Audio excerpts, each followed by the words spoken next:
This is the story of how a group of kids, gamers, hackers, and misfits took on Microsoft, the US military, and some of the biggest gaming studios in the world. Not for money, not for politics, but because they could. They weren't spies. They weren't professionals. They were just teenagers. Welcome to the wild, unbelievable story of the Xbox Underground. David Pokora is 22. Blonde, smart, obsessed with code. To most, he's just a Canadian computer science student. Online, he's known as Xenon, a well-known figure in Xbox modding forums. But one trip across the US border changes everything. As he and his dad pull up to a checkpoint, an officer stops them. He notices something strange pop up on screen. Xenon. Seconds later, armed officers approach the car. David is pulled out and arrested. He just walks straight into a federal trap. David's obsession with tech started early. In elementary school, he was already building his own browser and teaching himself how to code. When the original Xbox launched in 2001, David didn't just play games. He opened up the system, modded it, ran Linux, and even tweaked game physics. He became a fixture in the growing underground community hacking Xbox consoles. By 2008, he got his hands on something rare: Xbox development kits, used only by certified developers. Microsoft had thrown them away. Hackers salvaged them. Through these kits, David accessed a hidden platform called PartnerNet, a network used by devs to test games before they launch. And that's where things got dangerous. David wasn't alone. His online world brought him into contact with others just like him. Justin May, aka MTW, a fixer from Delaware. Dylan Wheeler, SuperDaE, a rebellious Aussie teenager with a flair for breaking rules. Sanad Noir, Sonic, a hardware genius from New Jersey with a lab full of tools. And later, Austin Alcala and Nathan Laru, a couple of teenage hackers with dreams of building games. Together, they formed a loose but dangerous crew.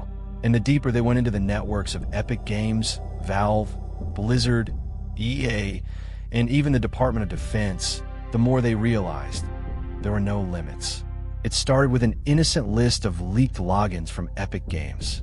Dylan cracked into a developer's Gmail. From there, he stumbled into Epic's internal servers, finding passwords, source code, and then something huge: an early build of Gears of War 3. He passed it to David. David sent it to Justin. Then it got leaked. The internet exploded. Epic called the FBI, but the teens kept digging. Soon, they weren't just playing early games.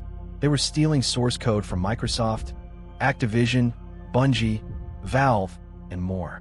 David began selling access to unreleased titles to someone named Xbox Dev Guy. Nathan and Austin found a tunnel into a game company working on a military simulator. It led directly to a US Department of Defense server. They downloaded the game. Just kids with military tech sitting on their hard drives.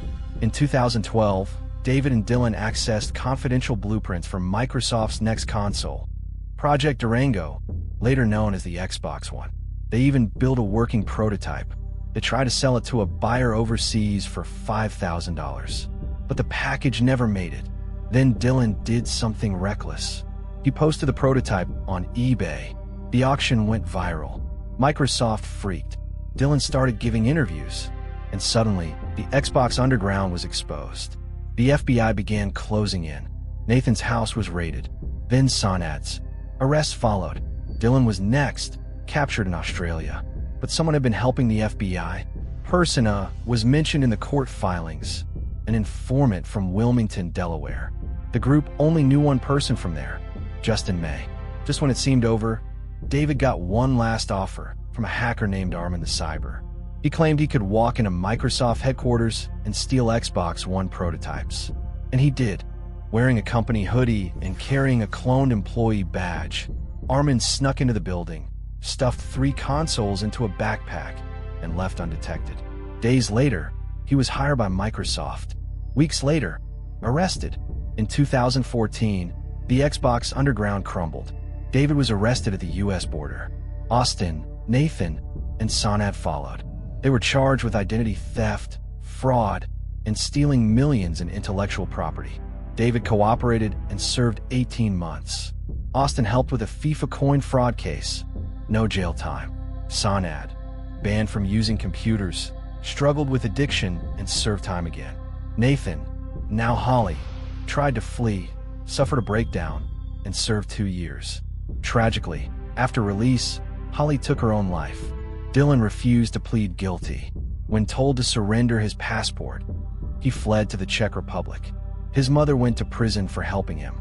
Later, Dylan set up a cybersecurity firm in the UK and disappeared. In 2017, long after the dust settled, the final player fell.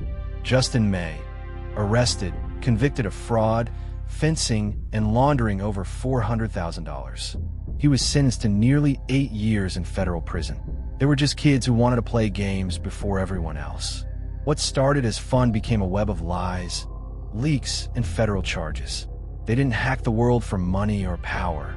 They hacked it because they could. This was the story of the Xbox Underground. Like what you heard, hit like, subscribe, and ring the bell for more high-stakes digital true crime. This is Fresh Crime Chronicles, where every line of code has a consequence.